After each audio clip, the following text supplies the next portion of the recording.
பிரான்ச்சிங்ல இருக்கிறது if else statement. So இஃப்க்கும் if எல்ஸுக்கும் உள்ள ஃபர்ஸ்ட் டிஃபரன்ஸ் என்ன அப்படின்னா, இஃப் எல்ஸ் ஸ்டேட்மெண்ட்ல ரெண்டு பிளாக் இருக்கும். ஒன்னு ட்ரூ பிளாக், இன்னொன்னு ஃபால்ஸ் பிளாக். அதாவது இஃப்ல ஒரு கண்டிஷன் செக் பண்ணுவோம். நம்ம செக் பண்ற கண்டிஷன் ட்ரூவா இருந்துச்சு அப்படின்னா ட்ரூ பிளாக் எக்ஸிக்யூட் ஆகும். அதே அந்த கண்டிஷன் ஃபால்ஸா இருந்துச்சுன்னா ஃபால்ஸ் பிளாக் எக்ஸிக்யூட் ஆகும். ஸோ இந்த ரெண்டு பிளாக், ட்ரூ பிளாக் அல்லது ஃபால்ஸ் பிளாக், இந்த ரெண்டு பிளாக்ல எந்த பிளாக், ஏதாவது ஒரு பிளாக் எக்ஸிக்யூட் ஆகும். அது எக்ஸிக்யூட் ஆனதுக்கு அப்புறம் இங்க நெக்ஸ்ட் ஸ்டேட்மெண்ட் அப்படின்னு கொடுத்துருக்கிறது எக்ஸிக்யூட் ஆகும். ஸோ இதோட சின்டாக்ஸ் அப்படின்னு பார்த்தோம்னா இஃப் கண்டிஷனை ஸோ கர்லி பிரேசஸ் ஆரம்பிச்சு முடிச்சிருப்போம். ஸோ இந்த opening and closing curly braces true பிளாக்குக்கானது, இஃப்க்கு அடுத்து உடனே வர்றது. அடுத்து எல்ஸ் அப்படின்ற ஒரு கீவேர்டு கொடுத்துருப்போம். ஸோ இதுதான் தவறான கண்டிஷன். இந்த கண்டிஷன் ஃபால்ஸ் ஆச்சுன்னா என்ன ஸ்டேட்மெண்ட் எக்ஸிக்யூட் பண்ணணும் அப்படின்றது அந்த எல்ஸ் பிளாக்ல கொடுத்துருப்போம். சரியா? ஸோ இதுதான் இஃப் எல்ஸ் ஸ்டேட்மெண்ட். ஸோ இதுக்கு ஒரு எக்ஸாம்பிள் பார்ப்போம். ஸோ இதோட ஃப்ளோ சார்ட் ஃபர்ஸ்ட் பார்த்துலாம். ஸோ இதோட ஃப்ளோ சார்ட் பார்த்தீங்கன்னா இந்த மாதிரி இருக்கும்.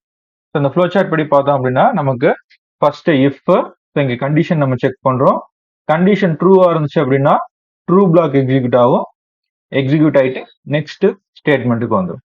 அதே கண்டிஷன் ஃபால்ஸா இருந்துச்சு அப்படின்னா ஃபால்ஸ் பிளாக் எக்ஸிக்யூட் ஆகும். ஸோ ஃபால்ஸ் பிளாக் எக்ஸிக்யூட் ஆயிட்டு அதுக்கப்புறம் நெக்ஸ்ட் ஸ்டேட்மெண்ட்டுக்கு வந்துடும். சரியா? இதுக்கு ஒரு எக்ஸாம்பிள் பார்ப்போம். இந்த எக்ஸாம்பிள்ல பார்த்தோம் அப்படின்னா ஒரு இன்புட் வாங்குறோம். ஸோ வாங்குற இன்புட் வவ்வலா இல்லையா அப்படின்றத செக் பண்றோம். ஸோ இன்புட் வாங்குற கேரக்டர் AEIOU இது இருந்துச்சுன்னா வவ்வல் அப்படின்னு சொல்லுவோம். அப்படி இல்லைன்னா நாட் ஏ வவ்வல் அப்படின்றத சொல்லுவோம். அப்ப நமக்கு ரெண்டு ஆப்ஷன் வருது. ஒன்னு ட்ரூவா இருந்தா ஒரு அவுட்புட்டை சொல்ல போறோம், ஃபால்ஸா இருந்துச்சுன்னா இன்னொரு அவுட்புட்டை சொல்ல போறோம். அப்போ அந்த இடத்துல இஃப் எல்ஸ் ஸ்டேட்மெண்ட்டை யூஸ் பண்றதா கரெக்டா இருக்கும். சரியா? ஸோ இப்போ ரன் பண்ணி பார்ப்போம். ஸோ இன்புட் கேட்கும். ஸோ இதில் ஒரு கேரக்டர் மட்டும் தான் கொடுக்க முடியும். ஸோ இப்போ ஒரு கேரக்டர் கொடுக்குறேன். ஸோ ஆர் அப்படின்ற கேரக்டர் கொடுக்குறேன். So R is not a vowel அப்படின்றத சொல்லிடுது. இப்போ ட்ரூ கண்டிஷனுக்கு ஒன்று கொடுப்போம். ஸோ ஐ கொடுக்குறேன். So I is a vowel அப்படின்றது சொல்லிடுது. ஸோ இதோட எக்ஸிகியூஷன் படி பார்த்தோம் அப்படின்னா, so step by step execution பார்த்தோம் அப்படின்னா கொஞ்சம் கிளியரா புரியும். ஸோ ஃபர்ஸ்ட் வாய்ட் மெயின்ல ப்ரோக்ராம் ஸ்டார்ட் ஆகுது. ஸ்டார்ட் ஆயிட்டு ஸ்க்ரீனை கிளியர் பண்ணுது. இந்த CLR SCR அப்படின்றது ஸ்க்ரீனை கிளியர் பண்றது. ஸ்க்ரீனை கிளியர் பண்ணிட்டு பிரிண்ட் ஆஃப் அவுட்புட் நமக்கு டிஸ்பிளே பண்ணுது first. So enter a character அப்படின்றது டிஸ்பிளே பண்ணும். அதுக்கப்புறம் இருக்க statement C equal to get CHE. So ஒரு கேரக்டர், ஒரு சிங்கிள் கேரக்டர்ல எனக்கு யூசர் இருந்து இன்புட்டா வாங்கு அப்படின்றது சொல்லுது. ஸோ இது இன்னொரு இன்புட் ஸ்டேட்மெண்ட், ஸ்கேன்எஃப் மாதிரி இது இன்னொரு இன்புட் ஸ்டேட்மெண்ட். ஸோ இதை நம்ம பயன்படுத்திருக்கோம். சரியா? அடுத்த ஸ்டேட்மெண்ட் எக்ஸிக்யூட் ஆகுது. ஸோ இப்போ என்ன பண்ணணும்னா இன்புட் வாங்குற இடத்துக்கு போயிடும். ஏன்னா இது எக்ஸிக்யூட் ஆகும்போது யூசர் இருந்து இன்புட் வாங்கணும். ஸோ இது எக்ஸிக்யூட் ஆகும்போது யூசர் இருந்து இன்புட்டை வாங்கிடுது. ஸோ இப்போ நான் ஏன்ற இன்புட்டை கொடுக்குறேன். ஸோ ஏன்ற இன்புட் கொடுத்தோடனே ப்ரோக்ராம்குள்ள வந்துருச்சு. கண்டிஷனை இப்போ செக் பண்ணுது இஃப்ல.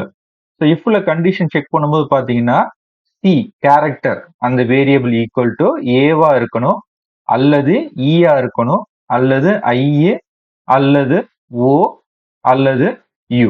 இதுதான் நம்ம கண்டிஷன் கொடுத்துருக்கோம். ஏதாவது ஒன்று இருக்கணும். இதுல AEIOU இதுல ஏதாவது ஒன்னா இருந்தாலும் கண்டிஷன் ட்ரூவா எடுத்துக்கொண்டு சொல்லிடுறோம். அதனாலதான் நம்ம ஆர் ஆப்ரேட்டரை பயன்படுத்தியிருக்கோம்.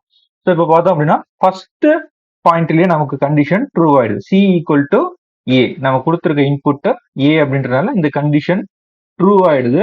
ஸோ இப்போ ட்ரூ ஆயிட்டதுனால எந்த பிளாக் எக்ஸிக்யூட் ஆகும் அப்படின்னு பாத்தீங்கன்னா இங்க இருக்கிற இந்த ட்ரூ பிளாக் எக்ஸிக்யூட் ஆகும். So print percentage C is a vowel. So அப்போ அந்த சின்ற வேரியபிள் இருக்கிறது கேரக்டர் அப்படின்றதுனால பர்சன்டேஜ் C யூஸ் பண்ணியிருக்கோம்.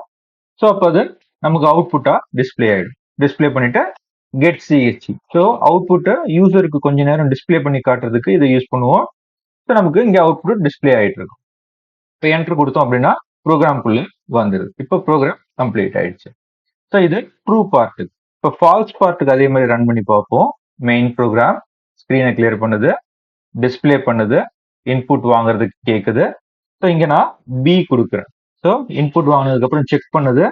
செக் பண்ணும்போது பி இங்க நம்ம கண்டிஷன்லயே இல்லை, அப்ப ஃபால்ஸ். அப்ப எங்க டைரக்டா கண்ட்ரோல் போகும் அப்படின்னு பாத்தீங்கன்னா எல்ஸ் பார்ட்டுக்கு கண்ட்ரோல் போயிடும். So percentage c is not a vowel அப்படின்ற எல்ஸ் பார்ட்டுக்கு வந்துருது. அங்க அதை டிஸ்பிளே பண்ணிட்டு கெட் சிஹெச் யூசர்கிட்ட அவுட்புட்டை காட்டுது. காட்டிட்டு நம்ம என்டர் கொடுத்த உடனே ப்ரோக்ராம் விட்டு வெளியில வந்துடுது.